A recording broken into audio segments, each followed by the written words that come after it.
आई सबसे रिक्वेस्ट है कि आप लोग एक एटलीस्ट पेन पेपर या डायरी कुछ लेके बैठें, जिससे जो इम्पोर्टेंट चीज़ें वो नोट कर लें। अदरवाइज क्या होता है, इस तरह की मीटिंग पे अगर हमने नोट नहीं किया तो चीज़ें आसान दिखती है लेकिन बाद में फिर भूल जाता है। अगर आपने नोट किया है तो बाद में आप उसको रेफर कर सकते हैं अपने नोट्स को।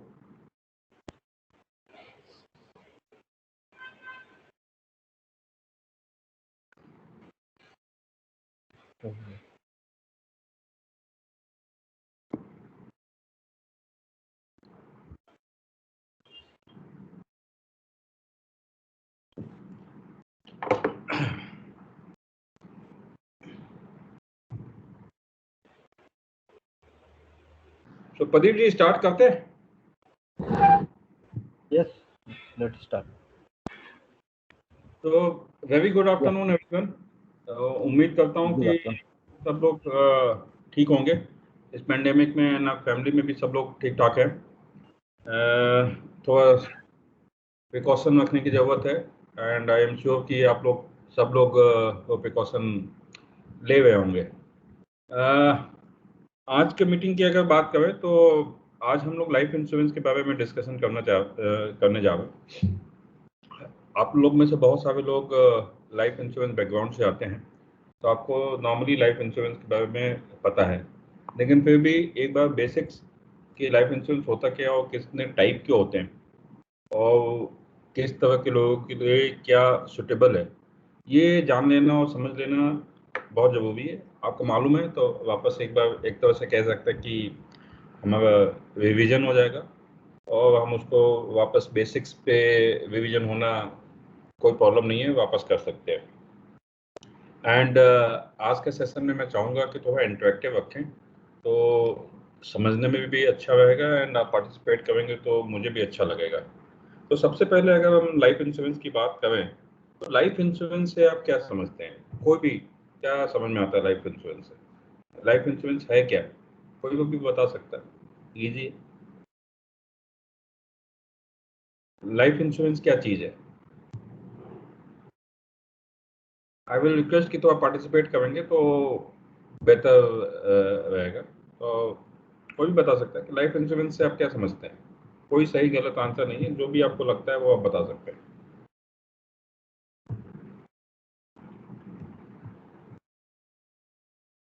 एनीवन? Yeah, I think यहाँ पे जो भी पार्टिसिपेंट्स है 99% सभी लोग I do not find anyone की लाइफ इंश्योरेंस में जो जुड़े हुए नहीं है। एंड इम्पोर्टेंटली अगर लाइफ इंश्योरेंस की हम लोग बात करते हैं कि फर्स्ट एंड फॉरमोस्ट यही दिखता है कि it is an instrument which provides a lump sum which gives protection in the sense कि हम लोगों को ह्यूमन ये में जो भी कुछ कंटिजेंसीज इवेंट्स आती है happening of that event this insurance provides a lump sum and it takes care of the financial loss of the family. तो ये this is an umbrella of protection, umbrella of security to the family. और जो untoward events को there are two contingencies on human life, एक जो है dying too yearly, एक दूसरा जो है लिविंग टू लॉन्ग। ये जो ह्यूमन लाइफ का जो फैक्टर है, जो चीज है, उसका जो प्रोटेक्शन है, उसका जो सेफगार्ड करता है, दैट प्रोटेक्शन और safeguard is given by the life insurance. तो ये एक प्रमुख बेनिफिट है, ये इसका एक मेन फीचर है लाइफ इंश्योरेंस का। बहुत अच्छे से बताया प्रदीप जी आपने। सो दो पार्ट में, जैसा आपने बोला कि दो मेजर प्रॉब्लम लाइफ के सॉल्व करता है कि अगर ब्रेड विनर है और इन केस अर्ली डेथ हो जाती है, सॉरी, तो अर्ली डेथ हो जाती है, तो उस केस में फैमिली को फाइनेंशियली कैसे प्रोटेक्ट करें। किसी का इमोशनल लॉस तो कॉम्पनसेट नहीं किया जा सकता, लेकिन फाइनेंशियल लॉस कॉम्पनसेट किया जा सकता है। ठीक है, उसी तरह अगर कोई भी व्यक्ति आगे अपनी नॉर्मल लाइफ जीता है और 80 साल 85 साल जीता है, तो उसके लाइफ में बहुत सारे इंटरमीडिएट फाइनेंशियल गोल्स आते हैं। उन गोल्स को पूरा करने में भी लाइफ इंश्योरेंस बहुत मददगार होते हैं। वी विल कम एंड सी कि कैसे होता है। तो मोटा मोटा मैं बताऊं कि पहली बात आती है कि अगर किसी की जल्दी डेथ हो जाती है कि डाइंग टू अर्ली, तो उस केस में फैमिली का जो फाइनेंशियल, अगर ब्रेड विनर है तो उस केस में फैमिली का क्या होगा, तो उस केस में फैमिली का फाइनेंशियल लॉस जो होता है उसको कॉम्पनसेट करने के लिए लाइफ इंश्योरेंस है। लेकिन सवाल ये उठता है कि लाइफ इंश्योरेंस कितना होना चाहिए, कैसे हम कहें कि ये फाइनेंशियल लॉस कितना है जिसको हम कॉम्पनसेट कर सकते हैं। क्योंकि जैसे हम बाकी प्रोडक्ट में देखते हैं, अगर हम कार या बाइक का इंश्योरेंस करवा रहे हैं, कार का इंश्योरेंस कर रहे हैं, तो हमें पता है कि कार का वैल्यू 10 लाख है, मार्केट में डिसाइडेड है। हमने जब उसको खरीदी थी वो 10 लाख की कार थी। तो कार का वैल्यू डिफाइंड है कि द कार जो है वो 10 लाख की है, इसलिए हमें इंश्योरेंस जो करवाना है वो 10 लाख का करवाना है। जिससे क्या होगा, कार में कुछ नुकसान होता है तो ये 10 लाख का मिलेगा, जिससे मैं दूसरा नया कार जिस तरह का मैं यूज करता था वैसा ही दूसरी गाड़ी मैं कॉम्पनसेट करके उसको खरीद सकता हूँ। लेकिन जब बात आती है ह्यूमन लाइफ की, तो अगर किसी को बोला जाए कि भाई आप नहीं रहे तो आपके फैमिली को आपका फाइनेंशियल लॉस जो होगा उसको कॉम्पनसेट किया जाएगा, तो इसका मतलब क्या है, इसका मतलब क्या है, तो वो कैसे कैलकुलेट करते हैं, प्रदीप जी के अलावा और कोई बता सकता है? मैं इसलिए पूछ रहा हूँ प्रदीप जी क्योंकि इसमें सब लोग जानकार हैं, तो बताएंगे तो एब्सोल्युटली। रिवीजन ये हो या जाएगा और उनको भी आदत हो जाएगी, कस्टमर को भी अपने को ऐसे ही समझाना पड़ेगा। यही हाँ, चीज है। या ऊपर से और एक बात भी बताना चाहता हूँ। जस्ट आंसर तो ये लोग देंगे, बट लाइफ इंश्योरेंस में जितना आप लोग पार्टिसिपेट करोगे, क्योंकि सर जी बात में धीरे धीरे जैसे बात आगे बढ़ेगी आपको जानने को मिलेगा, या आप सब जानते भी है, लाइफ इंश्योरेंस का एक बहुत बड़ा मुद्दा रखता है कि हम लोग आज डिस्ट्रीब्यूटर जितना हम लोग उसको इंटरनलाइज करें, ये फीलिंग अंदर में आए कि actually this is A necessity, ये हर परिवार का एक इंडिस्पेंसेबल, एक फर्जियात जरूरियात आवश्यकता है, उतना इस इसको डिस्ट्रीब्यूटर को एक एनर्जी मिलता है internal. It is more with kind of emotional energy, जो हम लोग आज डिस्ट्रीब्यूटर अगर मान में आते लाते हैं, तब जाके हम विथ कन्विक्शन लोगों को देते हैं। क्योंकि नॉर्मली ये प्रोटेक्शन डेथ जो है, इसमें कस्टमर को इमीडिएटली ये बात को इस तरह हम रखते हैं, देन दे विल टेल कि आपका जो है नॉर्मल जो फील्ड में फीडबैक आती है कि आपका तो इसमें बस मरने में इनसे फायदा होता है। नहीं, मरने से फायदा तो वो अलग बात है। देयर, जैसे सर ने डायरेक्टली बताया कि there are other important events in life. तो ये बहुत सारा मन में हम लोगों की एनर्जी आज डिस्ट्रीब्यूटर आता है, तब जाके हम लाइफ इंश्योरेंस को, बिलीव मी, ये दूसरा तीसरा म्यूचुअल फंड नहीं है कि स्टॉक नहीं है कि पोस्ट ऑफिस डिपॉजिट प्रोडक्ट नहीं है, ये एक सर्विस, ये ट्रू सर्विस है। ये आप लोग जितने जुड़े हुए हैं ना, मैं चाहता हूं कि आज इमोशनली आप लोग भी पार्टिसिपेट करें, क्योंकि इसमें बहुत सारे हम लोगों को समाज के लिए रियल ट्रू सेंस में काम करने के लिए जो रियल स्कोप है एक्चुअली इंश्योरेंस में काम है लाइफ इंश्योरेंस का। इसमें बहुत बड़ा पैमाने पर इन्वॉल्वमेंट तभी आता है जब हम लोग इसमें तन मन के साथ जुड़ जाते हैं। तो मित्रों, ये मेरा इतना कहने का था, प्लीज पार्टिसिपेट। सर जो पूछते हैं, I will also request Vimal sir to make it as interactive as possible. जितना ये लोग पार्टिसिपेट करेंगे, भले हम लोग आज हटके थोड़ा मतलब ट्रेनिंग सेशन में नहीं जाए, बट जितना पार्टिसिपेट रखेंगे उतना अच्छा है।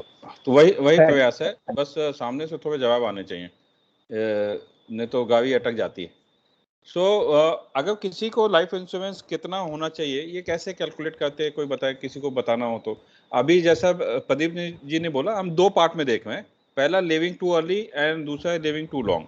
तो लिविंग टू लॉन्ग पे हम सेकंड पार्ट में आएंगे। पहला we are on dying too early. तो अगर वो प्रॉब्लम है किसी का, तो हम उसको कैसे डील करते हैं, उनको क्या बताते हैं, कैसे कैलकुलेट करते हैं। तो ये बेसिक्स भी है, ये आप समझ जाएंगे तो किस आदमी को कितना इंश्योरेंस दे सकते हैं, उसका अंडरराइटिंग पार्ट भी समझ जाएंगे, क्योंकि सब कुछ इंटरलिंक्ड है, सब कुछ लॉजिकल है, इलॉजिकल यहाँ पे कुछ नहीं है। तो सर मस्जिद बोल रहा हूँ सर, गुड आफ्टरनून। हाँ, गुड आफ्टरनून मस्जिद, वेरी गुड, बताइए। सर मेरे ख्याल से HLB जो रहता है, ह्यूमन लाइफ वैल्यू, आज के डेट में उस आदमी का कितना है, तो उसका लॉसेस होने से उस फैमिली को इन बिटवीन उसके रिटायरमेंट बेसिस में कितना लॉस होगा, तो उस बेसिस में कैलकुलेशन करते हैं जो उसको इतना साल में इतना इनकम करना है, तो उसका एक सिक्योरिटी, मतलब उसका अपने आप का एक सिक्योरिटी एसेट करने के लिए वो मतलब लाइफ इंश्योरेंस लेना चाहिए। लाइफ इंश्योरेंस मतलब सर अकॉर्डिंग टू, अगर हम देखें बैंक हो या अगर सेविंग्स प्रोसीजर हो, इसमें भी वही सेविंग ऑप्शन रहता है, बट एक मतलब ह्यूमन लाइफ वैल्यू का उनका फैमिली के लिए एक सिक्योरिटी रहता है, मतलब एसेट जैसे सिक्योर करते हैं हम लोग, वो अपने फैमिली के लिए सिक्योर एसेट रहता है, तो इसलिए उसको भी लाइफ इंश्योरेंस करना चाहिए अकॉर्डिंग टू माय फीलिंग्स। और दूसरा पॉइंट ये है, ये इसमें मजीद, इस पे कितना इंश्योरेंस होना चाहिए? आपने बोला अभी कितना कमाता हो, कितने साल और कमा सकता है, तो उसके बेसिस पे हम, तो मैं यहाँ पे इतने सारे लोग हैं, एग्जाम्पल्स लेके समझना बहुत इम्पोर्टेंट है।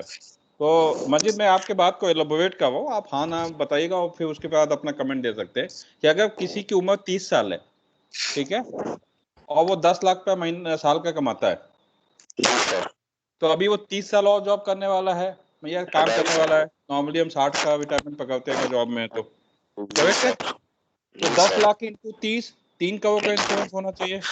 हाँ जी, हाँ जी। ओके, कोई और का इस पे कोई कमेंट है या ये ठीक है, सबको लगता है, या किसी को डिफरेंस ऑफ ओपिनियन है? एनीवन? देखिए, पार्टिसिपेट करेंगे तो बहुत अच्छे से समझ में आ जाएगा, आप भूलेंगे नहीं दोबारा।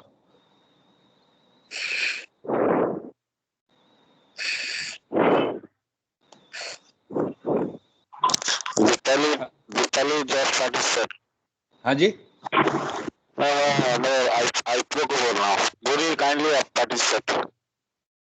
आप लोग भी पार्टिसिपेट कर सकते हैं, डीपी भी पार्टिसिपेट कर सकते हैं, कोई दिक्कत नहीं है। ओके, तो मस्जिद उसमें थोड़ा सा डिफरेंस है जो आप बता रहे हो, और मैं आपको बताऊंगा कि क्या डिफरेंस है। देखिए,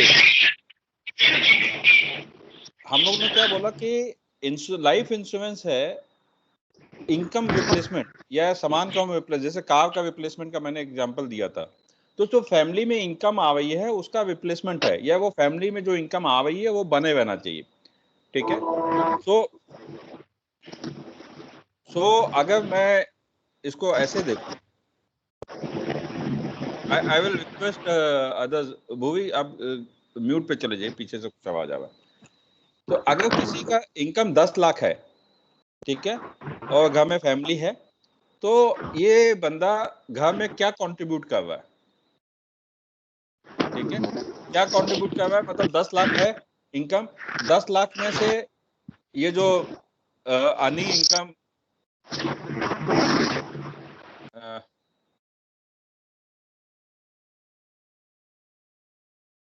हेलो,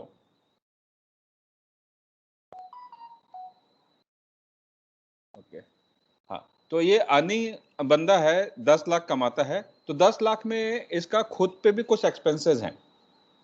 अब 10 लाख में हो सकता है लाख, 1.5 लाख, 2 लाख, ऑफिस जाना, ट्रांसपोर्टेशन, उनके पर्सनल कपड़े, बाकी पर्सनल खर्चे, ये सब भी एक्सपेंसेस हैं, जो कि अगर ये बेड अर्नर नहीं रहेगा तो ये एक्सपेंसेस नहीं होंगे। तो हम मानते हैं कि चलो 10 लाख में से मोटा मोटा आप एग्जांपल ले लो कि 2 लाख पे उनका पर्सनल एक्सपेंसेस है, और 8 लाख बाकी जो 8 लाख है वो उनका कंट्रीब्यूशन है फैमिली को। अगर ये नहीं रहे तो 8 लाख का इनकम फैमिली को चाहिए, जिस तरह से जीवन चल रहा है वैसे ही चलते रहने के लिए।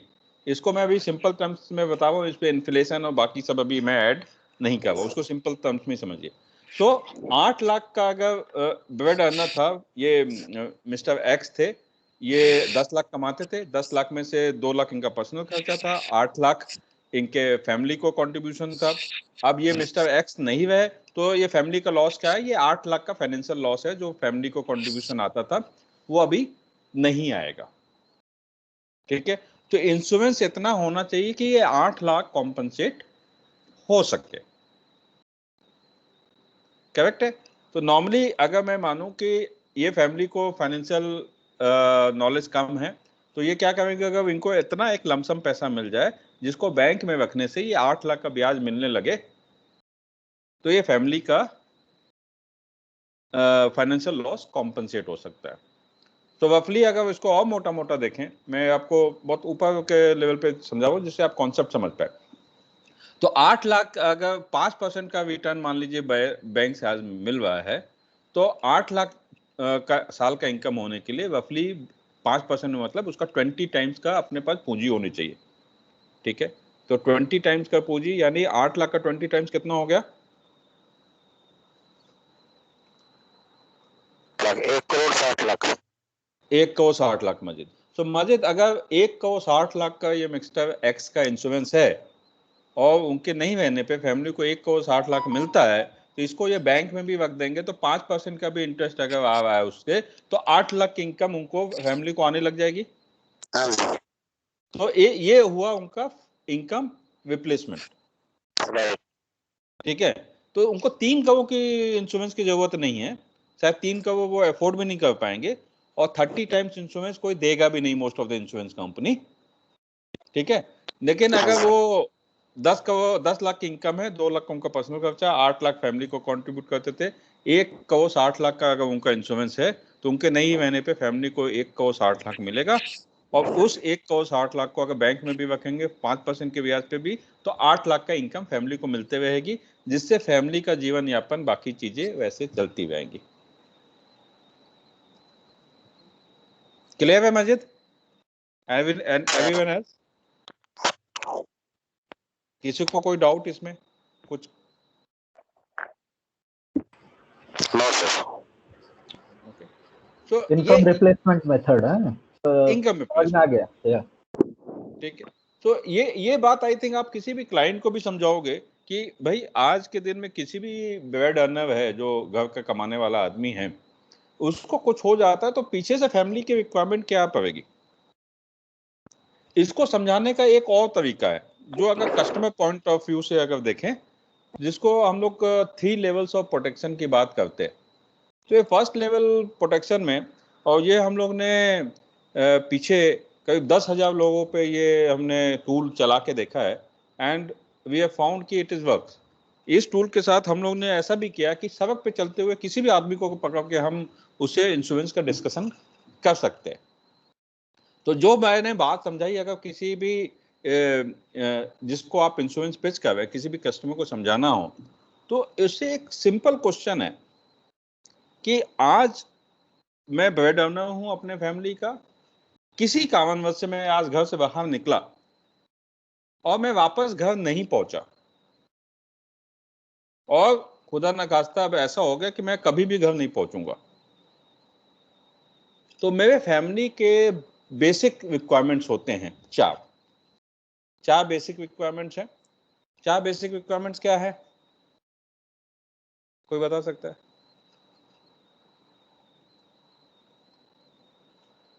फैमिली के 4 बेसिक रिक्वायरमेंट्स क्या होते हैं, मतलब बेयर बेसिक्स? पहले तो बच्चों का एजुकेशन, हाँ, और दूसरा रेगुलर जो नॉर्मल लाइफ जीते हैं, आज इधर जो खर्चा रहता है वो एक होता है, और करीब बच्चों का मैरिज वगैरह जो रहता है एजुकेशन को लेकर। हाँ, तो बहुत बेसिक सिंपल है मजिद, रोटी कपड़ा मकान, ये तो हमेशा से बहुत बेसिक रिक्वायरमेंट रहे हैं। अब चौथा इसमें जुड़ गया एजुकेशन। ठीक है, ये किसी भी फैमिली के बेयर मिनिमम बेसिक नीड्स हैं, रोटी कपड़ा मकान और एजुकेशन। तो किसी भी व्यक्ति से कि अगर मैं आज घर नहीं पहुंचा और कभी नहीं पहुंचूंगा, तो ये रोटी कपड़ा मकान का क्या इंतजाम है, रोटी कपड़ा मकान एंड एजुकेशन का क्या इंतजाम है? कोई दोस्त रिश्तेदार तो आके देने वाला नहीं है। सो किसी भी कस्टमर से मेरा क्वेश्चन होना चाहिए, भाई क्या इंतजाम है कि अगर आप नहीं पहुंचे तो आपकी फैमिली वैसे ही घर में रहेगी जैसे में रहती आई है, उस पर कोई कॉम्प्रोमाइज नहीं करना पड़ेगा। वैसे ही कपड़े पहनते रहेंगे जैसे अभी पहनते आए हैं, वैसे ही खाना खाते रहेंगे स्टैंडर्ड का, क्वालिटी का, जैसा अभी खाते आए हैं, और बच्चे वैसे ही स्कूल में जाते रहेंगे जैसे अभी जा रहे हैं।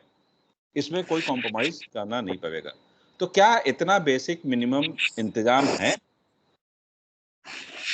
ठीक है, तो ये एक्चुअली आप थोड़ा सोच के देखोगे खुद के लिए भी ना, तो आपको बहुत सोचने वाली बात लगेगी। क्योंकि आज ये समय, पैसा कितना है अपने पास वो तो सबको पता है, किसके पास कितना समय है ये किसी को नहीं पता है। एंड आज के दिन में ये पेंडेमिक फैला हुआ है, हम लोग इतने सारे चीजें देख रहे हैं आसपास होते हुए, तो ये अपने को और भी ज्यादा पता है कि अपने को नहीं मालूम है कि किसके पास कितना टाइम है। ओके, तो आज हम नहीं पहुंचे तो हमारा ये बेसिक नीड का रिक्वायरमेंट, जो फैमिली के रिक्वायरमेंट है, उसके लिए मैंने कुछ इंतजाम किया है या नहीं किया। अगर मैंने इंतजाम किया है तो इट इज वेरी गुड, और अगर मैंने इंतजाम नहीं किया है तो मैंने अपने फैमिली को, जिसको मैं इतना प्यार करता हूं, मैंने बहुत हाई रिस्क पे रखा है।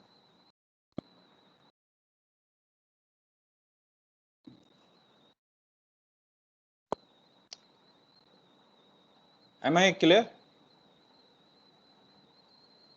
Yes sir. मयूरी, क्योंकि बाकी लोग तो जवाब नहीं देते इसलिए मैं आपकी हेल्प लेता हूँ। Yes sir, yes sir, yes sir. आप पहली बार सुन रही होंगी। Yes sir. आपको क्लैरिटी आई? Yes sir. ओके, तो ये हम इसको बोलते हैं लेवल 1 का प्रोटेक्शन, कि आप कितने प्रोटेक्टेड है। अगर हम बोलते हैं ना कि बहुत सारे अलग अलग टेस्ट होते हैं, अगर मुझे किसी का प्रोटेक्शन टेस्ट करना है कि आप कितने प्रोटेक्टेड है, इंश्योरेंस इज फॉर प्रोटेक्शन, तो आप कितने प्रोटेक्टेड है, तो ये लेवल 1 का प्रोटेक्शन है। सबको Yes, क्लियर है?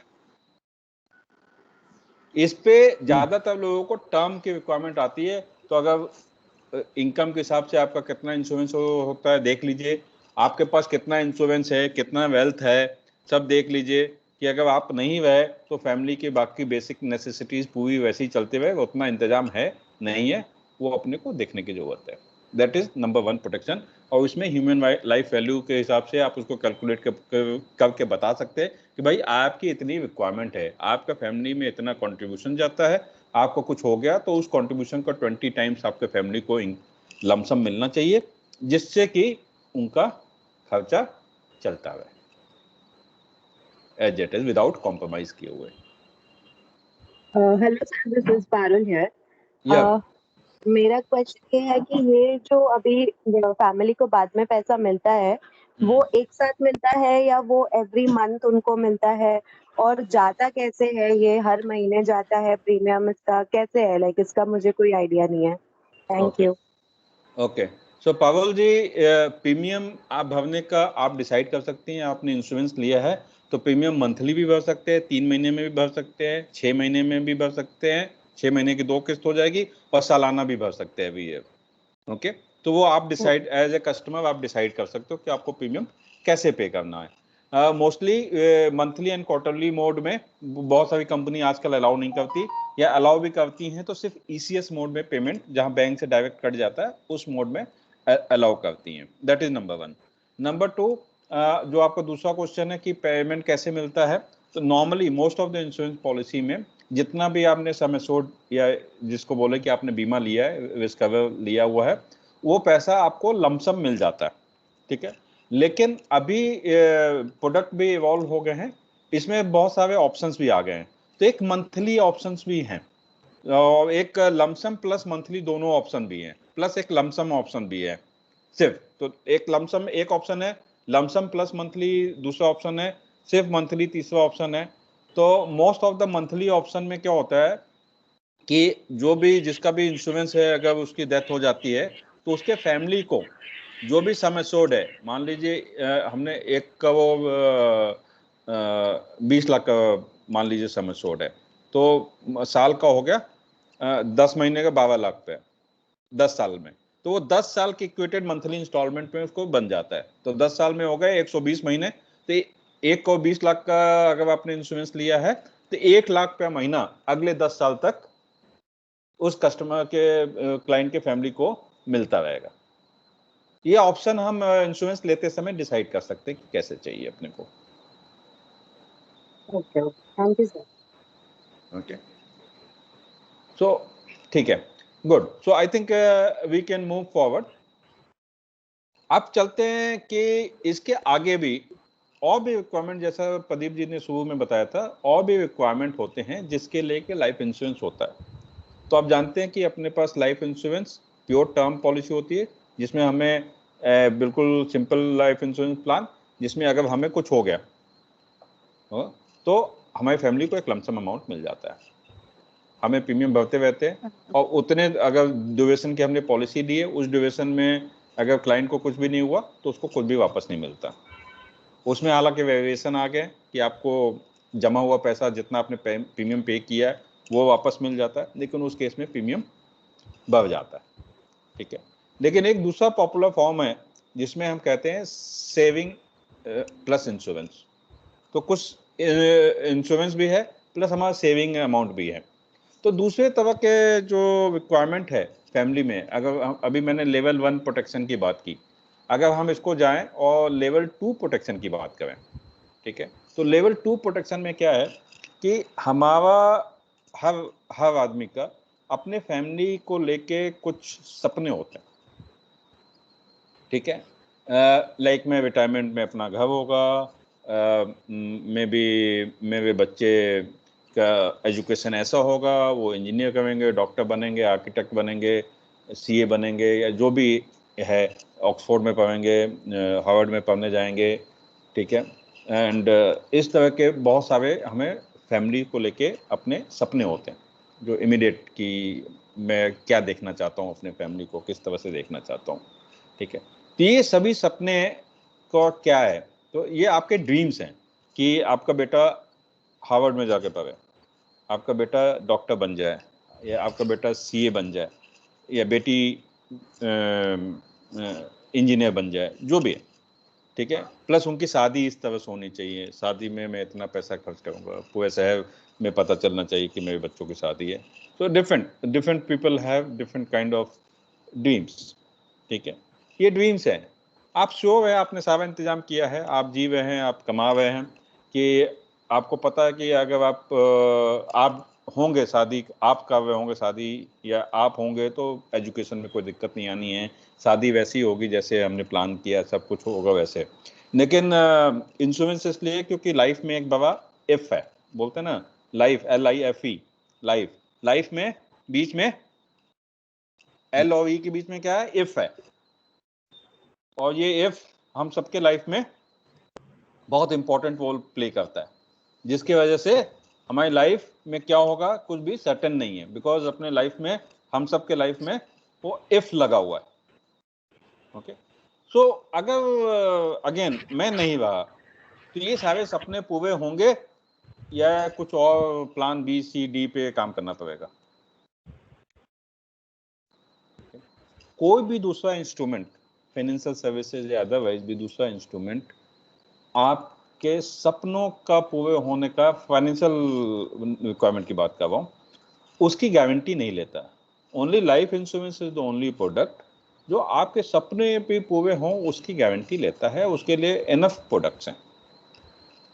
तो अगर आपने अच्छे से प्लान कर रखा है तो इट विल इंश्योर कि आपका बेटे का एजुकेशन या बच्चे का एजुकेशन वेल फंडेड हो, आपके बच्चों की शादियाँ वेल फंडेड हो, और भी आपकी कोई फाइनेंशियल रिक्वायरमेंट है आपके लाइफ स्टेजेस के हिसाब से, तो वो अपने अपने टाइम पे फंडिंग के प्रॉब्लम से उसमें से कुछ ना हो, अगर आपने उसको प्लान कर रखा है तो। ठीक है, ये लेवल 2 की प्रोटेक्शन रिक्वायरमेंट है। जरूरी नहीं है कि इन सभी प्रोटेक्शन रिक्वायरमेंट में इंश्योरेंस ही सॉल्यूशन है, लेकिन जिस तरह का ये प्रोडक्ट है, इंश्योरेंस डेफिनेटली एक बड़ा रोल प्ले करता है। ओके, आपके पास डिफरेंट एसेट क्लास हो सकते हैं इस जरूरत को पूरा करने के लिए, पहले वाले के लिए तो नहीं है, दूसरे वाले में ये लेवल 2 का प्रोटेक्शन है, जिसमें आपके पहला है बेसिक नेसेसिटीज का प्रोटेक्शन, रोटी कपड़ा मकान एजुकेशन, दूसरा आपके ड्रीम्स का प्रोटेक्शन।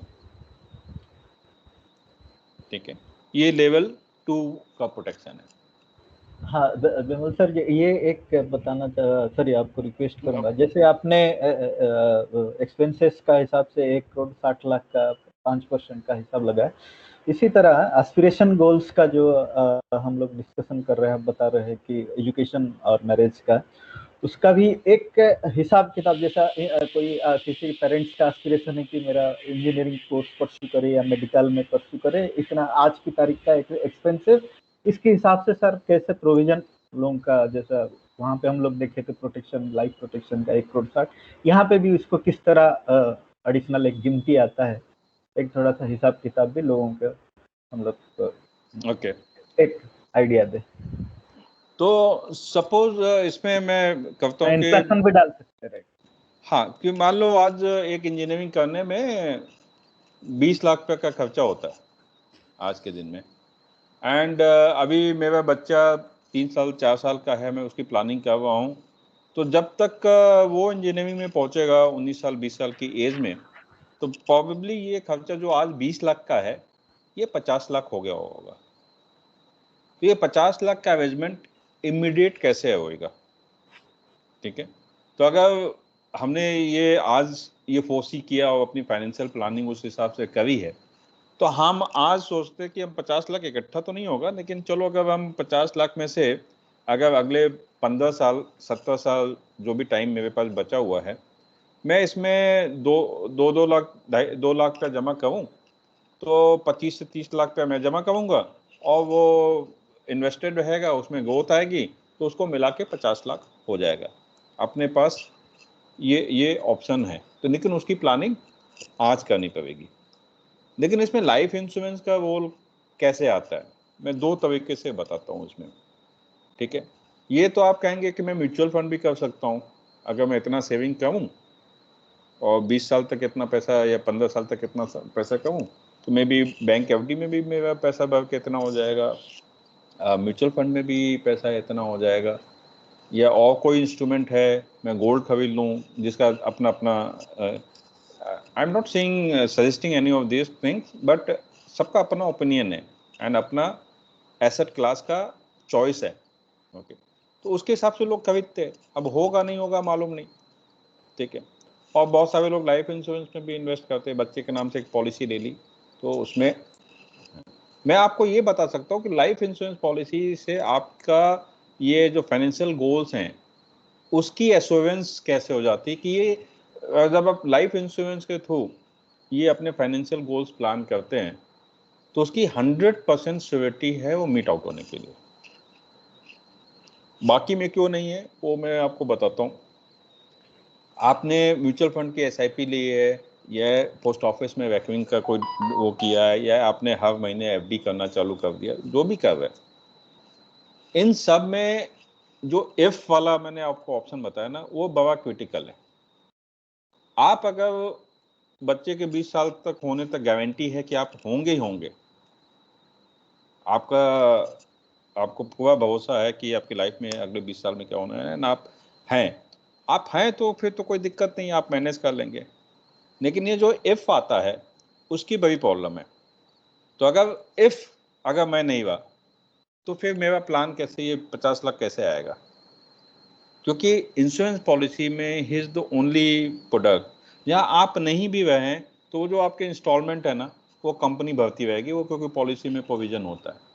तो आपको at the end of 20 years या 18 ईयर्स जैसा भी आपने प्लान किया, तो 50 लाख की जो आवश्यकता थी वो गारंटीड है फुलफिल होने की। बाकी किसी भी प्रोडक्ट में ये गारंटी नहीं है। एक तो लाइफ के हिसाब से, दूसरे हिसाब से भी गारंटीड है कि life insurance is the only product जो रिटर्न्स की गारंटी देता है आपको 20 साल 25 साल तक, कि अगर आप एक्स अमाउंट आप इन्वेस्ट कर रहे हैं, हर महीने प्रीमियम भर रहे हैं, तो उसका रिटर्न्स भी गारंटीड है, क्योंकि गारंटीड प्रोडक्ट है। अभी मैं प्रोडक्ट टाइप में उसको कवर करूंगा, तो गारंटी है कि आपका इतना रिटर्न होगा। तो आज आप पॉलिसी लेते हैं, आप बोलते हैं 20 साल में प्रीमियम भरूंगा, तो 20 साल के बाद जो मिलना है वो आज के दिन में गारंटीड है। अगर आपने लाख रुपया जमा किया, 20 साल में 40 लाख जमा किया है,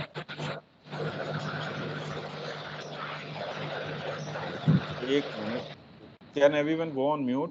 ओके, तो हमने इतना पैसा जमा किया है तो हमें 20 साल बाद 45 लाख मिलना है। एक मैं ऐसे नंबर बोलूं, 45 लाख मिलना है, उसकी गारंटी आज के दिन में, क्योंकि अपने पास इस तरह के गारंटीड प्रोडक्ट हैं। बाकी किसी भी प्रोडक्ट में रिटर्न्स की कोई गारंटी नहीं कि आपको 20 साल 25 साल तक। हाँ जी मयूरी। सर एक डाउट था।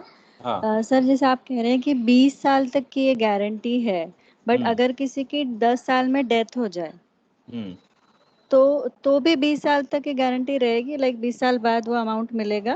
बिकॉज 10 साल बाद तो वो नहीं पे कर पाएगा 10 साल बाद। तो most of the insurance product में जहाँ बच्चों वगैरह के लिए प्लानिंग करते हो, ठीक है, उसमें प्रोविजन होता है कि अगर आप नहीं रहे और ये बच्चों की पॉलिसी है तो ये वैसे ही चलती रहेगी। आप नहीं रहे तो जो आपके हिस्से का प्रीमियम भरना था 10 साल आगे, 10 साल तक आपने भरा, फिर आप नहीं रहे, अगले 10 साल और प्रीमियम उसमें भरना था, वो आपके बिहाफ पे कंपनी उसमें किस्त भरती रहेगी। ओके, ठीक है, तो 20 साल के बाद आपका जो 20 साल बाद वो पूरा रिटर्न देंगे? पूरा रिटर्न मिल जाएगा, एज इफ कि आपने पूरा प्रीमियम 20 साल का भरा हुआ है। Okay okay sir, make sense now? तो दूसरा, एक तो ये जो मयूरी जी ने पूछा, एक ये, दूसरा है कि हमारा रिटर्न्स की भी गारंटी, क्योंकि आज के दिन में हम नहीं है, उसकी गारंटी तो कोई लेने वाला है ही नहीं, लेकिन रिटर्न्स की गारंटी भी कोई नहीं लेने वाला। तो थोड़ा कम मिल सकता है, लेकिन मिलेगा जरूर, इसकी गारंटी है। ये आज के ही दिन में गारंटी है, ये वैसी गारंटी है जैसे आपके एफडी पे होता है। आज आपने 1 लाख की एफडी कभी 3 साल के लिए किया, पीएफ का 7.1% और भी गिरने वाला है नाउ। इवन पीपीएफ जो नॉर्मली बोला जाता है कि हाँ गारंटेड, वो भी रिड्यूस हो रहा है एवरी। वो भी कभी प्रदीप जी उसमें रिटर्न्स गारंटीड कभी नहीं थे, क्योंकि कभी नहीं थे ना, इंटरेस्ट, यही बोल रहा हूँ। नॉर्मली एक परसेप्शन चलता है कि पीएफ में ये हो, बट वो भी it has diminished like anything. कहीं एक जमाने में 12-14% था, आज की तारीख में 7.1 और भी गिर रहा है। राइट, वो हर साल डिसाइड होता है कि इंटरेस्ट रेट क्या होगा। तो जैसे आप 3 साल की एफडी लेते हैं, तो 3 साल के एफडी में 1 लाख की आपने एफडी करी है, तो अगर आपको उस पर 8% का ब्याज मिलना है, तो 1 लाख आपको 3 साल के बाद एग्जैक्टली उसमें अमाउंट लिखा होता है मैच्योरिटी का, कि आपको 1,26,000, 1,27,000 जो भी है, वो उतना रुपया आपको गारंटीड मिल जाएगा। तो गारंटीड इंश्योरेंस के भी गारंटीड प्रोडक्ट में आज से 20 साल बाद या 25 साल बाद आपको क्या मिलने वाला है, वो अमाउंट आज के दिन में आपके पॉलिसी डॉक्यूमेंट पे लिखा होता है। तो इस तरह की गारंटी नहीं मिलती, इसलिए ये इंश्योरेंस प्रोडक्ट इन सब चीजों के लिए इसका कोई दूसरा उपाय नहीं है। देन लेवल 3 प्रोटेक्शन की भी मैंने बात करी थी। लेवल 3 प्रोटेक्शन वो होता है कि मैं तो एक नॉर्मल आदमी पूरे जिंदगी कमाता रहता है, मेहनत करता है, फैमिली के लिए कमाता है, जो भी अर्निंग मेंबर है, और अपना सब कुछ सेक्रीफाइस करके वो कमाता रहता है। कई बार ख्वाहिश होती है कि यार मेरे भी कुछ सपने हैं। पहला था मेरी नेसेसिटी थी, दूसरा मेरे फैमिली के लिए मेरे सपने थे जो ज़्यादा प्रायोरिटी पे थे, नॉर्मली ज़्यादा प्रायोरिटी पे होते हैं, कुछ लोग में नहीं भी हो सकता, लेकिन नॉर्मली ज़्यादा प्रायोरिटी पे होते हैं। एंड तीसरा होता है कि मेरे खुद के कुछ सपने हैं। रिटायरमेंट के बाद मैं बड़ा सा घर में रहना चाहता हूँ, एक फार्म हाउस बनाना चाहता हूँ, और इस तरह से ज़िंदगी जीना चाहता हूँ। मैं वर्ल्ड टूर पे जाना चाहता हूँ, अभी तो नहीं घूम पाया, लेकिन मैं रिटायर हो जाऊँगा तो पूरी दुनिया घूमूंगा, है ना। और बिल्कुल सेल्फ सफिशिएंट रहना चाहता हूँ। आजकल तो लोग प्लान करने लगे कि चलो एक ओल्ड एज 5 स्टार प्रॉपर्टी जैसा ओल्ड एज होम होते हैं, उसमें ले लूँ, मैं वहाँ जाके अपना रिटायरमेंट के बाद वहाँ रहूँगा, बच्चे अपने सेटल हो चुके होंगे, मैं उधर जाऊँगा। तो मेरे अपने लिए कुछ प्लान्स हैं, ओके। उसको कौन प्रोटेक्ट करेगा?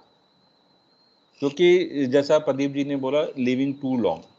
आज के दिन में अगर मैं मानूं कि 25 साल के एज में लोग अपना काम करना चालू करते हैं और 60 साल तक काम करते हैं, नौकरी में बात कर रहा हूँ, तो 35 साल का टोटल अपने पास अपना पीक टाइम है जिसमें हम अर्न करते हैं। तो पहले 20 साल, 22 साल, 25 साल माई फैमिली, पेरेंट्स ध्यान रखते हैं, फिर हम कमाना चालू करते हैं, हम अपना करते हैं। तो जो हम ये 35 साल कमाएंगे और उसके बाद हमारा रिटायरमेंट, पोस्ट रिटायरमेंट फेज चालू होता है। दैट कैन बी, आज 80 साल तक लोग नॉर्मली जी लेते हैं, तो 20 साल या 85-90 साल भी जी लेते हैं, तो 25 साल 30 साल पोस्ट रिटायरमेंट भी अपने को जीना है। तो वो रिटायरमेंट प्लानिंग कितनी अच्छी और कैसी करी है, ये बड़ा इंपॉर्टेंट हो जाता है। क्योंकि आज के दिन में तो मोस्ट ऑफ द जॉब में आप अगर बिजनेस में है तो उसमें बिल्कुल नहीं, तो आपके रिटायरमेंट का, पेंशन का कोई प्रोविज़न नहीं है। अभी जो नए लोग जॉब कर रहे हैं उसमें कहीं पे भी कोई पेंशन का प्रोविज़न नहीं है।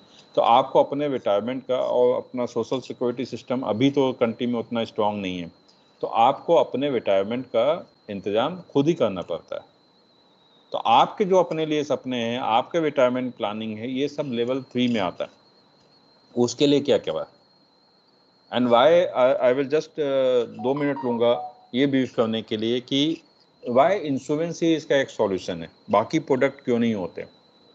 तो इसमें बहुत सारी चीज़ें ह्यूमन साइकोलॉजी से भी जुड़ी हुई हैं।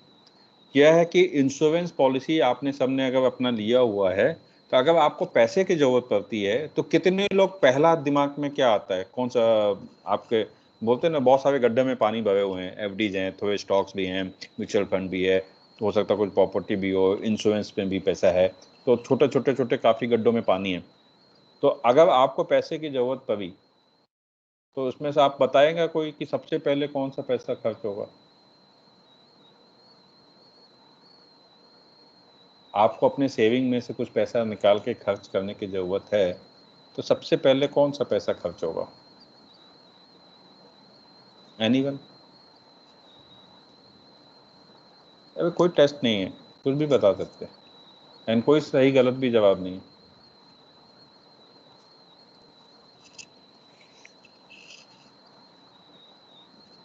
मैं आगे नहीं बढ़ूंगा, आपको बताना पड़ेगा किसी को, नाम लेके बोलना अच्छा नहीं लगता। Sir good afternoon. हाँ गुड आफ्टरनून। हाँ सुजीत बताइए। सर म्यूचुअल फंड से कितना करेंगे पहले? म्यूचुअल फंड हो सकता है आपके बैंक में जो पैसा है सेविंग अकाउंट में है, शायद पहले वो, या एफडी, म्यूचुअल फंड, फिर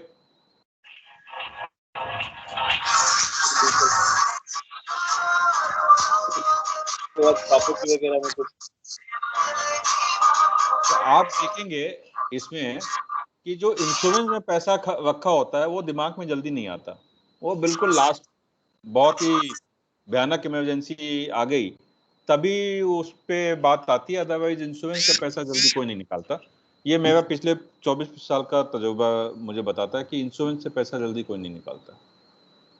एंड आपकी ये जो इमरजेंसी है ना, कई प्रकार की इमरजेंसी होती है, कुछ तो जेन्युइन बहुत इमरजेंसी होती है, कुछ होती है चाहत होती है, पैसा है, जैसे बोलते हैं ना, अगर आपके जेब में पैसा है तो कहाँ गायब हो जाता पता नहीं चलता, क्योंकि आपके जेब में या बहुत इजीली अवेलेबल जो पैसा है।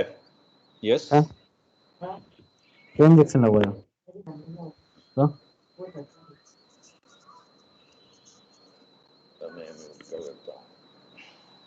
तो जो आपके पास बहुत इजीली अवेलेबल पैसा है उसके खर्च होने की जो वो ज़्यादा रहती है, और जो पैसा जल्दी अवेलेबल नहीं है या निकालने पे आपको पेनल्टी लगती है, जैसे लाइफ इंश्योरेंस में पैसा निकालने में पेनल्टी लगती है, उसका रीज़न यही है कि आपके लिए ये पैसा आपके पर्पस से, उस पर्पस के बिना इसको निकालने की ज़रूरत नहीं होनी चाहिए, इसलिए उस पर पेनल्टी लगती है।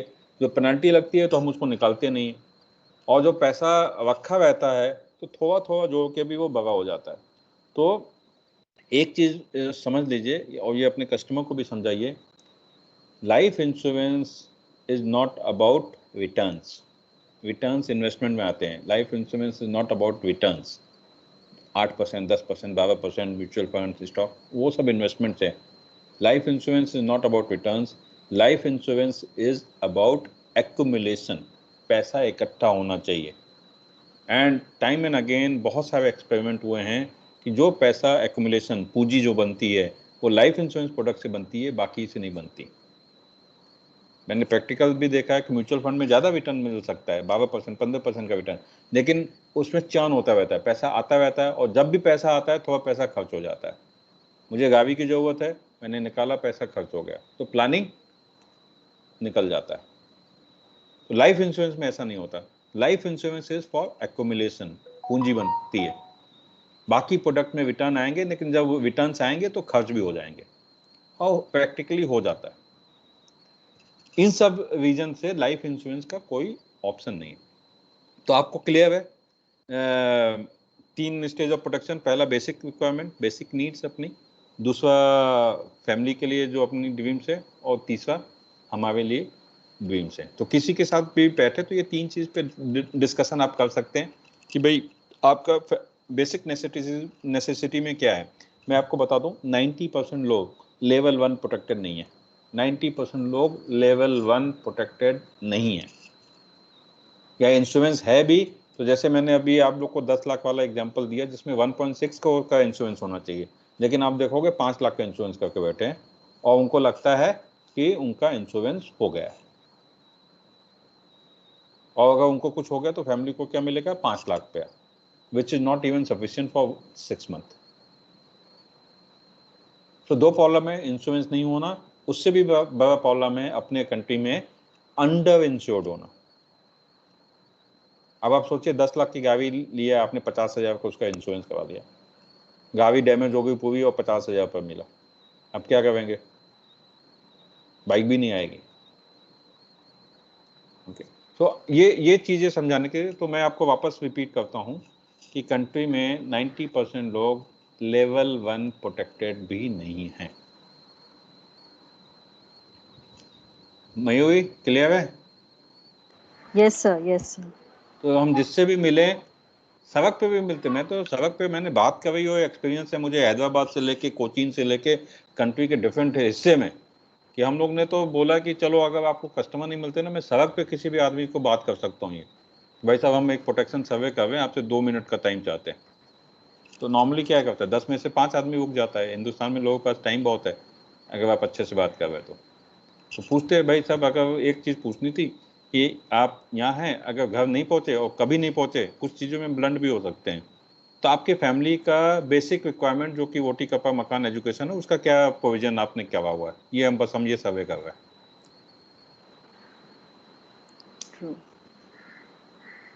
हम लोगों ने देखा आदमी के पास जवाब ही नहीं होता। हम लोग ने ऐसे लोग को भी देखा जो सेब पकड़ के बैठ गए इस क्वेश्चन पूछने के बाद, क्योंकि आज तक उनको रियलाइज ही नहीं हुआ कि भैया मैंने तो कुछ किया ही नहीं, अगर मुझे कुछ हो गया तो फैमिली तो वोट पे आ जाएगी। Okay, so this is one. Any questions in this regard before I move to the kinds of insurance we have? Sir मेरा एक बेसिक क्वेश्चन था हाँ। कि ये किस एज के पर्सन को लेना चाहिए, लाइक बेसिक हम किस एज के पर्सन को पिच करना चाहिए कि this is very important for your age? जो भी कमाता बिकॉज आई हैव हर्ड कि लाइक जितना लेट हम लेंगे उतना ज्यादा प्रीमियम बढ़ता जाएगा, लाइक ज्यादा प्रीमियम आएगा। करेक्ट। तो किस एज से हमें ज्यादा वो करना चाहिए, किस एज से हमें लेना चाहिए बेसिकली? 2 चीज है, एक टर्म इंश्योरेंस टाइप का प्रोडक्ट है, ठीक है, तो जहां पे आप वो तब होना चाहिए जब आपके पास कोई डिपेंडेंट फैमिली है। तो या तो आपके पेरेंट्स, अगर आपके पास आप कमाते हो, आपके पेरेंट्स आपके डिपेंडेंट है, घर में कोई आप पे डिपेंडेंट है, आपके इनकम पे डिपेंडेंट है, तो आपका term insurance, life insurance sufficient होना चाहिए। अपने फैमिली हो गई, आपकी शादी हो गई, बच्चे हो गए, आपका सफिशिएंट टर्म इंश्योरेंस होना चाहिए, क्योंकि आपकी इनकम पे लोग डिपेंडेंट है। आपको कुछ हो गया तो फाइनेंशियल सपोर्ट की जरूरत पड़ेगी घर में पीछे से। तो एक तो इस तरह से चाहिए। दूसरा, जो लॉन्ग टर्म अपनी खुद की ड्रीम्स हैं, डिपेंडेंट नहीं है लेकिन मेरे ड्रीम्स हैं, तो मेरी रिटायरमेंट है, मैंने जैसे बताया कि अभी 35, 37, 38 ईयर्स मेरा कमाने का एज है, उतने साल में जॉब में रहूँगा या कुछ करूँगा तो उतने साल में कमाऊँगा, लेकिन मेरे खर्चे उसके आगे भी 25 साल चलने वाले एंड खर्चे बढ़ने वाले हैं, ठीक है। 35 ईयर्स मैंने कमाया, उसमें खर्चे कम थे, लेकिन 35 ईयर इन्फ्लेशन की वजह से जो चीज़ें अभी 100 रुपये की मिलती है उस समय शायद 300 रुपये की मिलेगी 35 साल बाद, या 500 रुपये की मिलेगी। तो मुझे सफिशेंट सेविंग होनी चाहिए, तो मैं पैसे को भी कमाना चाहिए। तो उसके लिए आप जैसे ही कमाना चालू करें वो आपकी रिटायरमेंट प्लानिंग इमीडिएटली चालू हो जानी चाहिए, क्योंकि 35 साल का है। अब कोई चीज़ अगर 35 साल में आपको करनी है तो बहुत छोटा सा पावर कंपाउंडिंग वगैरह आता है, तो बहुत छोटा सा रिक्वायरमेंट होता है आपको सेव करने के लिए। अब 35 साल की जगह आपको 25 साल ही सेविंग करनी है तो अमाउंट काफ़ी बड़ा हो जाएगा, 3 गुना हो जाएगा। अगर आपके पास 20 साल ही बचे हैं तो वो अमाउंट जो 35 साल में जितना हम सेव करते हैं, 1000 रुपये सेव करते हैं, तो अभी रिक्वायरमेंट 8000 की हो जाएगी, 8 टाइम्स हो जाएगा कम हो जाएगा। ओके। तो रिटायरमेंट की प्लानिंग तो हमें जब कमाते हैं चालू किया हमें तुरंत कर लेनी चाहिए। और इंश्योरेंस सफिशिएंट है नहीं है, जैसे ही हमारे ऊपर डिपेंडेंट है, हमारे इनकम पे पीछे डिपेंडेंट लोग हैं, हमारा इंश्योरेंस रिक्वायरमेंट पूरा देख लेना चाहिए। Hope I have answered my Okay. Yes, sir. Got it. Anything else before I move? Pradeep, आप कुछ ऐड करना चाहते हैं before I move the kind of insurance we have, जो बेसिक स्ट्रक्चर जिससे लोगों को पता चल जाए? हाँ, यस। एक जो लेवल 1 इंश्योरेंस की आपने बात की कि basic protection, then level 2 aspiration for the family, ये हो गया। लेवल 3 का जो अब बात की कि अपना self dream and more so retirement के बाद भी लॉन्जिविटी अपना देश का it has now gone beyond 75 and more particularly हमारे लेडीज का भी it is more than our male members. जितने भी एवरेज दिखा जाता है कि मान लीजिए 80 है तो 5 साल एवरेज पकड़िए, ज़्यादा उनका 5 साल ज़्यादा है। तो if you will find that it has got more validity कि 60 साल का जो नॉर्मल एज 60 से 65 हम लोग रिटायरमेंट का एज का बोलते हैं, then every month living expenses अगर एक फैमिली का हस्बैंड वाइफ बोले भी है तो 10 years 15 years down the line at least 15-20,000 अगर मंथली होता है तो साल का लिविंग एक्सपेंसेस जो है इट कम्स टू 2.5 लाख। तो 20 ईयर्स में उनका रिक्वायरमेंट खाली लिविंग एक्सपेंसेस के लिए 70-75 लाख का एक वो रिक्वायरमेंट आवश्यकता रहती है। And rest others which you have beautifully narrated, अपना ओन होम, देन उनका भी उस समय emergency expenses, health expenses, all this things actually makes lot of sense कि हम लोग वो भी लिविंग टू लॉन्ग का भी ध्यान रखें along with dying too early. तो इंश्योरेंस बोथ अपना प्रोडक्ट का the strength of life insurance product it is always actually life event के साथ पर्पस के साथ एकदम परफेक्ट अलाइनमेंट है, सिंक्रोनाइजेशन है। कितना चाहिए वो लॉन्ग टर्म होता है, बट स्पेसिफिकली एकदम क्लियर कट प्रोविजन कर लेता है कि जितना आवश्यकता है हमने फ्रॉम द डे 1 जब पॉलिसी खरीदता है कस्टमर तब उसको मालूम चलता है कि हाँ मेरा बच्चे का एजुकेशन के लिए मैंने आज जो प्रोविजन किया है, मेरा 20 भले वो प्रीमियम हमको 50,000 क्यों ना दे, बट वो श्योर हो गया कि मेरा 20 लाख का प्रोविजन जैसे आज ही कर लिया the day he is purchasing. ये एक एस्पिरेशन, ये गोल एक होता है। ये सेकंड जो है हम लोग लाइफ प्रोटेक्शन की बात की है, द मोमेंट ही परचेजेस, हाँ मेरे को 1 करोड़ 60 लाख का from the day 1 he gives 1 premium, ये हो जाता है। तो ये जो अपना प्रोडक्ट का यूनिकनेस है, ये बहुत बड़ी बात है एक्चुअली। आज distributor should feel very strongly for our customers, not from our point of view कि हमको आज डिस्ट्रीब्यूटर कितना क्या मिलेगा, वो ठीक है because it is our effort, but what is the requirement of the people, of the customer, and we also could think of ourselves, at least of ourselves कि मेरे को अगर 60 साल के बाद और 80 साल तक जीना है तो 60 साल तक तो इनकम है, ये 20 साल में जो मेरा हर मंथ का रिक्वायरमेंट होते होते 70-75 लाख का जो लिविंग एक्सपेंसेस है उसके लिए what I have done and what is that. So all these things make a lot of sense कि how life insurance makes indispensable for everyone, be it retirement solution, long-term solution, be it protection solution. Okay, thank you Pradeep. इसमें एक चीज़ और सोचने की बात है, कई बार आप लोग बोलते होंगे कि यार इंश्योरेंस में रिटर्न कम है, तो आप उनको बिल्कुल बोला करो सर कोई कंपैरिजन ही नहीं है। आप 20,000 रुपये में 1 लाख कहो, 60 लाख का जैसे एग्जांपल दिया, एक को 60 लाख का, या 15,000 16,000 रुपये में 1 करोड़ का इंश्योरेंस ले सकते हो। आपको किसी को 6 महीने बाद उसमें से कुछ डेथ हो जाती है तो 20,000 के अगेंस्ट में हम 1 करोड़ रुपया देंगे, या 15,000 के अगेंस्ट में 1 करोड़ रुपया देंगे। आप तो रिटर्न्स कैलकुलेट ही नहीं कर पाओगे, कंपैरिजन की बात ही गलत है। Am I right? Yeah. क्योंकि हमने बोला ना लाइफ में इफ है, इफ कुछ हो गया तो 20,000 के अगेंस्ट में 1 करोड़ रुपये कौन देने वाला है? कोई दूसरा प्रोडक्ट नहीं देने वाला। आप क्या रिटर्न कैलकुलेट करोगे? कभी नहीं पाओगे। Okay, now coming more on the technical terms, life insurance कितने तरीके से होते हैं, ठीक है? तो लाइफ इंश्योरेंस में 6 तरह के प्रोडक्ट होते हैं। आप नोट करना चाहो तो नोट कर लो। 6 तरह के प्रोडक्ट होते हैं लाइफ इंश्योरेंस में। पहला प्रोटेक्शन, टर्म पॉलिसी जिसको बोलते हैं। टर्म पॉलिसी में कई वेरिएंट्स होते हैं। टर्म होता है, इंक्रीजिंग लाइफ इंश्योरेंस होता है कि समय के साथ इंक्रीज हो जाए। किसी इवेंट के साथ इंक्रीज होने वाले टर्म इंश्योरेंस होते हैं कि अगर आपकी शादी हो गई तो आप अपना रिस्क कवर बढ़ा सकते हो। आपके बच्चे हो गए तो आप उसी पॉलिसी में रिस्क कवर फर्दर बढ़ा सकते हो। तो आजकल इसमें काफ़ी वेरिएशंस आते हैं, ठीक है? मैंने बताया रिटर्न ऑफ प्रीमियम वाला रिस्क टर्म प्लान होता है। आपका जो प्रीमियम दिया उसका 150% आपको रिटर्न चाहिए तो वैसा वाला प्लान आता है। बहुत सारे ऑप्शंस एंड रहते हैं, लेकिन बेसिकली प्रोटेक्शन जिसको हम टर्म प्लान कहते हैं कि हमें कुछ हो गया मेरी फैमिली को प्रोटेक्शन मिले, दैट इज़ वन। दूसरा एज रिटायरमेंट, ठीक है? तो रिटायरमेंट प्लान, पेंशन प्लान जिसको बोलते हैं, ये भी सिर्फ एंड सिर्फ लाइफ इंश्योरेंस ही प्रोवाइड करता है और कोई फाइनेंशियल प्रोडक्ट आपको पेंशन प्रोडक्ट प्रोवाइड नहीं करता है।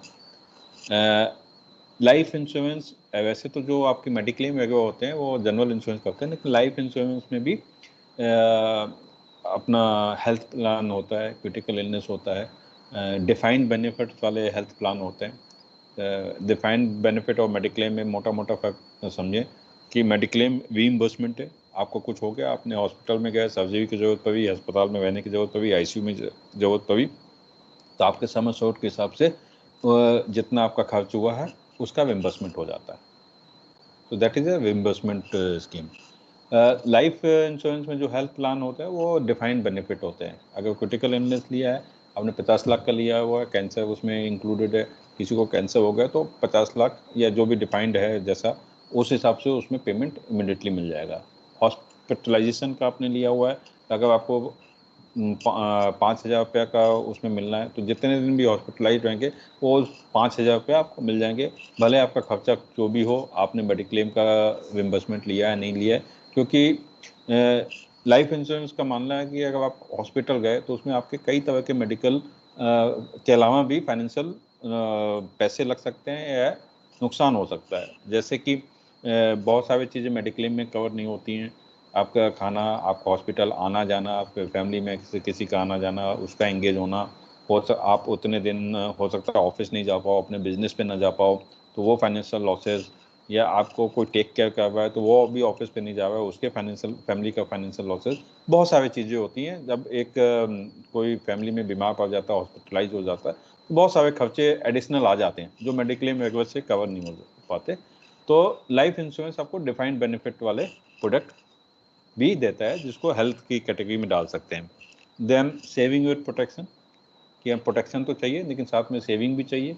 जैसे मैंने उसमें आपको बताया कि guaranteed plan, non guaranteed plan, उस पर मैं वापस आऊँगा अभी 1 मिनट में। होते हैं, आपको 20 साल बाद पैसा चाहिए तो आपके प्रोटेक्टेड भी हैं, प्लस आपको जैसा भी आप पैसा चाहिए उस हिसाब से अपनी सेविंग प्लान कर सकते हो। उसके अराउंड बहुत सारे इंश्योरेंस प्लान हैं, ठीक है? 5वां है अपने पास चिल्ड्रन प्लान्स। तो मोस्टली एजुकेशन, उनके शादी और इन सब के रिक्वायरमेंट के लिए आप हैं नहीं हैं, दोनों केस में वो रिक्वायरमेंट पूरी हो, उसके लिए चिल्ड्रन प्लान होते हैं जो स्पेशली डिज़ाइंड है कि अगर आपको कुछ हो गया तो भी वो प्रीमियम कंपनी भरती रहेगी, पॉलिसी चलते रहेंगे, और जो आपने अपने बच्चों के लिए डिसाइड किया है कि उतने अंतराल के बाद आपको किस तरह का उसमें पेमेंट चाहिए बच्चे के एजुकेशन के लिए, बाकी किसी काम के लिए, तो वो मिलता रहता है, ठीक है? एंड लास्ट है wealth and protection.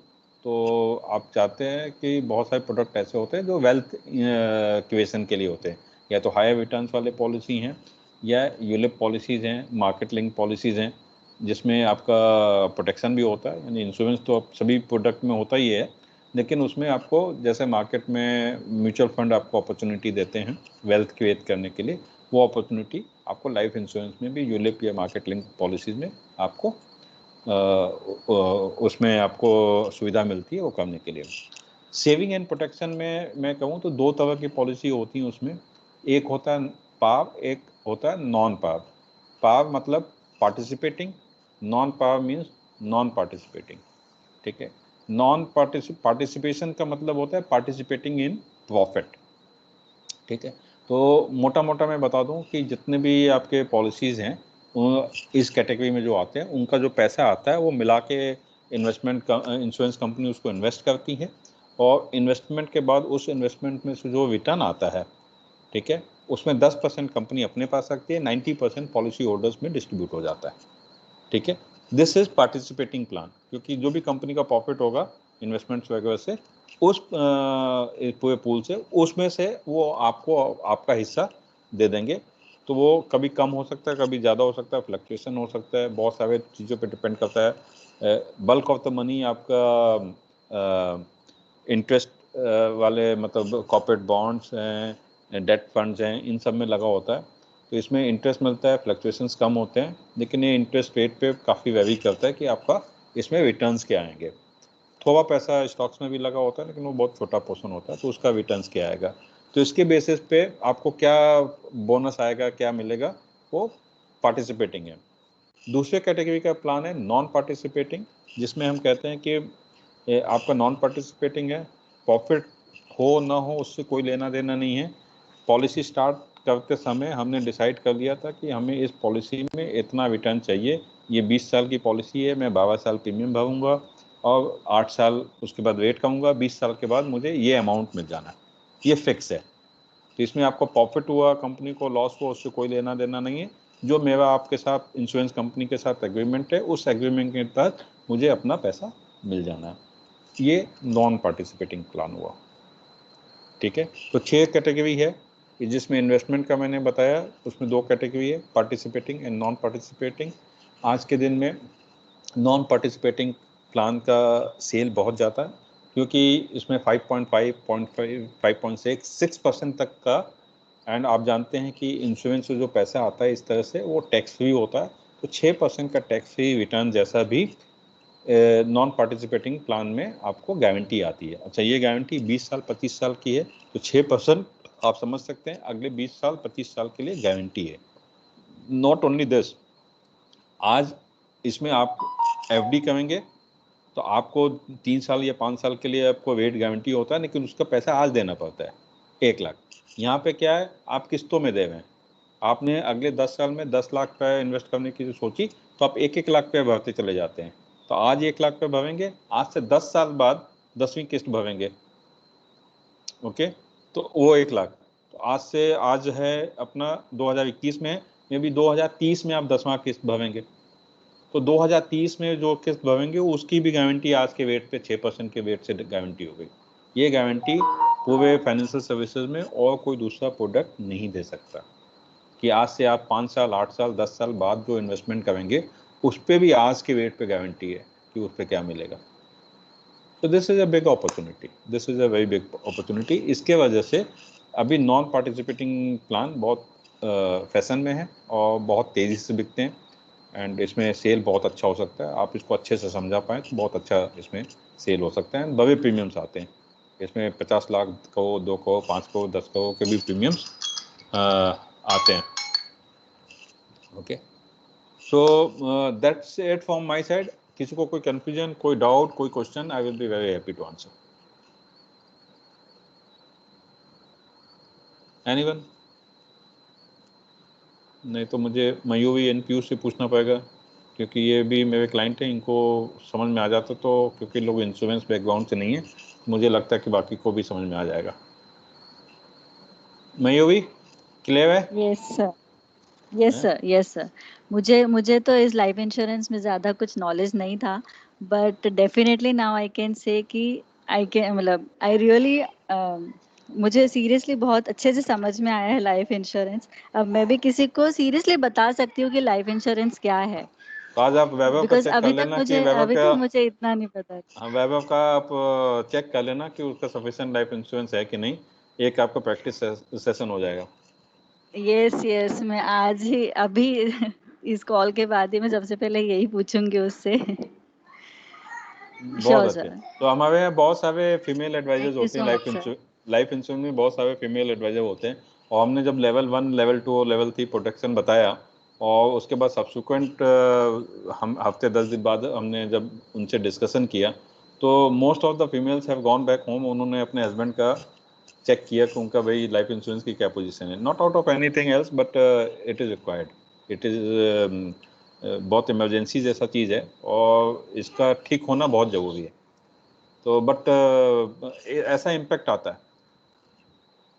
So if there is माजिद क्लियर अभी, आई नो आप लोग में से बहुत सारे लोग लाइफ इंश्योरेंस से हैं, यस सर। लेकिन आई होप कि आपका आज रिवीजन हो गया होगा अच्छा, हाँ सर। है ना? जी सर। तो मेरा आप लोग से अगेन रिक्वेस्ट है, ये सब कुछ हम जो सीखते हैं, अगर आप जाके प्रैक्टिस करेंगे क्लाइंट के सामने, तो आपका कॉन्सेप्ट और बेहतर क्लियर होगा। एंड ट्रस्ट मी, आप ये 3 लेवल ऑफ प्रोटेक्शन लेके जाइए, उनको समझाइए, लेवल 1 ही समझाइए। खाली इतना बोलिए कि भाई आप खुदा ना खास्ता अगर ऐसा हो गया कि आपको कुछ हो गया, तो फैमिली का अपने पूरा इंतजाम कितना कर रखा है, रोटी का पूरा मकान और एजुकेशन का पूरा इंतजाम है क्या। जी सर। आपको बहुत अप्रिशिएट करेंगे। एंड बहुत सारे केसेस में, अब मैं तो बता रहा हूँ अपनी एक्सपीरियंस से, हमने रोड पे खड़े होके सर्वे करे और लोगों ने थैंक्स बोला है। यस, ठंडा पानी लेके आओ तो उनका मुंह धुलाए, ले आओ ठंडा पानी ले आओ, ओके, नाक रखो तो पानी लेके आओ, ले आओ या मैं पानी ठंडा। हाँ मैं यस प्रदीप जी। या हेलो एवरीवन। अच्छा, जैसे हम लोग इसमें लाइफ इंश्योरेंस की बात कर रहे थे, तो आज डिस्ट्रीब्यूटर हमको ये एक मैं शुरू में जो हिंट्स देने के लिए कोशिश कर रहा था, we must feel very strongly कि इसका पोटेंशियल जो है, इसका पोटेंशियल यही है कि देखो, we are actually providing the life या तो लाइफ सोल्यूशन, लाइफ का जो भी कुछ इमरजेंसीज, लाइफ का जो भी कुछ एक्सीजेंसीज आती है, we are actually providing that kind of solution to our customer. So this is a great opportunity, a great responsibility as well. तो ये हम लोग बहुत देखो से बहुत उसको इंटरनलाइज करके कि we must feel very strongly about our commitment कि ये एक बहुत अच्छा, ये एक this is a very very मतलब हाई पावर प्रोफेशन है, this we must believe. And ये बिलीव का हाउ विल ट्रांसलेट, हम उसको कैसे उसको परिवाह करें कि उसको उसके ऊपर काम करें। We should actually work on this if we are convinced कि ये एक हर एक के पास होना चाहिए, इंडिस्पेंसेबल है, सब लोग लेना चाहिए, then how it should be translated into action. Action in the sense, हम लोगों के साथ बात भी करें, we should actually try to understand कि लोगों के पास क्या इंश्योरेंस है। सर जो बता रहे थे ना, मोस्टली लोगों के पास एक परसेप्शन है, एक कहीं ना कहीं एक इंश्योरेंस ले लिया तो the moment you start kind of question, मैंने कर लिया है। But if you deep dive अगर थोड़ा लेंगे और थोड़ा बात करेंगे, विल कम टू नो कि उसने 5 लाख या 10 लाख इंश्योरेंस किया है, whereas उसका एक्चुअल नेसेसिटी ऑफ इंश्योरेंस तो करोड़ में आता है। तो ठीक है, वो 1 करोड़ ना ले, but at least he will go for another 10-20 lakhs sum assured, then you can plan, एक डिस्कस तो हो सकता है। तो 90% ऑफ द पर्सन जो सर बता रहे थे कि इन आवर कंट्री में भी 25% ऑफ द पॉपुलेशन या तो insurable person having 1 or 2 policies, but insurance के हिसाब से 90% पीपल आर अंडर इंश्योर्ड। तो ये this is actually a great challenge and great opportunity for us also. एक चैलेंज है ये कि हम लोग पेनिट्रेशन इस हिसाब से नहीं कर पाए। That is why also the other reason की 24-25 companies why they are here and why they have kind of offices all across, क्योंकि they understand, they realize कि there is enormous potential, तो हम उसको फायदा ले। इस हिसाब से हम लोग we should actually translate into action, हम लोग इसमें काम करें। एटलीस्ट एक तो तजुर्बा लेके, अगर इतनी अपॉर्चुनिटी है तो एक साल में, this is actually the beginning part of the year, हम लोग इस बार can we not think of कि हम 100 लोगों का नाम लिखे, एक तैयार करें लिस्ट, भले यू में टेक 6 days 7 days, कि हाँ ये साल में हम लोग 100 लोगों के साथ ऑनेस्टली बात करेंगे, because this is the requirement. Can we not actually make it into action? अगर ये 100 लोगों का ये हमारा मिशन रहा, देन मंथ टर्म में अगर हम लोग देखते हैं तो 8 या 10 आता है, 8 या 10 आता है। तो if you translate it into again week times, तो महीने में, सॉरी हफ्ते में हम लोग 2-3 लोगों से can we not discuss very seriously about it? तो it has to be translated into action, and believe me, अपना काम जो है वो करने से ही बढ़ता है। Actually, if Bhuri can is there, he has sold a good policies also. So after selling the policies, life insurance की बात करें तो how somebody feels, actually एक satisfaction ये भी आता है कि मैंने किस तरह, actually how I have helped the family. Actually we do not sell the policies, we rather help the customer to buy policy. अगर हम उसके साथ बात करते हैं, उसको समझाते हैं, then he understand कि हाँ उसका ये एक बहुत अच्छा requirement था, then the person also internally, even if he has paid the premium, but he get connected. अपना profession में over a period of time you will find that this is a great opportunity to get connected with lot of customers become a kind of your family member. एक बहुत अच्छा relationship develop कर जाता है, and ये भी एक बहुत बड़ा ये है। तो believe me friends, ये we are just starting. Last year just वैसे चला गया, we really did not test, हम लोग इसका कुछ फायदा नहीं ले पाए, but we can not further afford actually to lose out on this. We have to be serious now on our work. If we really appreciate कि इसमें इतनी सारी क्षमता है, इतनी सारी अपॉर्चुनिटी है, कुछ और भी आप लोगों को पूछना है, ये चाहिए, तो ये तो सेशन हम लोगों का कितने अच्छा से होता है। एक सेशन एंड होता है तो आप लोगों का फीडबैक आता है कि this session was good, I appreciate, that means you really love it. So if you love it, then you must also pay something back as a token of your love, as a token of your appreciation. तो इसको that means आपको, हम लोगों को काम करना चाहिए, field में जाके लोगों को बात करना चाहिए। तो let us actually make this ये month a kind of productive month. हम लोग एक्चुअली इस मंथ में, अप्रैल मंथ जो साल का प्रथम फाइनेंशियल ईयर का प्रथम मंथ है, let us take a kind of mission कि हम लोग 10 लोगों के साथ इसके ऊपर बात करें लाइफ इंश्योरेंस की। हमने at least if you will talk sincerely, believe me, 2 policy आप लोग मिनिमम बेच पाएंगे, इसमें I have no doubt about that. So just take it to heart, and it will, rest of the things will happen. Deep down you can only have to believe that, and reinforce your belief. You are already that you are into a brilliant profession, a very noble profession, and which has got money form में भी है, and उसका other benefit जो हम लोग बात कर रहे थे, connection, relationship, helping, everything, this is there. So let us work into proper action. Thank you Pradeep. So all the best guys. And जैसा प्रदीप जी ने बोला, ट्रस्ट मी, बहुत मज़ा आता है। आप किसी को हेल्प कीजिए, उसको लाइफ इंश्योरेंस प्रॉपर तरीके से प्लान करने में। एंड आपके पास टूल है, आपको पता है कैसे करना है। आप 5 लोग को जाके समझाइए 2 दिन में, फ़ोन पे ही समझा दीजिए अगर नहीं मिल सकते। अभी आपके सिटी में रिस्ट्रिक्शंस हैं, केसेस ज़्यादा हैं, आप बाहर नहीं जाना चाहते, लेकिन 5 लोग को समझा के देखिए जो मैंने आज आपको बताया। आप बेहतर भी हो जाएंगे समझाने में, एंड आपको बहुत रिस्पॉन्स सुन के मेरा दावा है आपको बहुत मज़ा आएगा। तो thank you guys, thank you so much, and we will see you again on Tuesday. Bye. Thank you so much. Thank you, sir. Bye. Thank you, sir.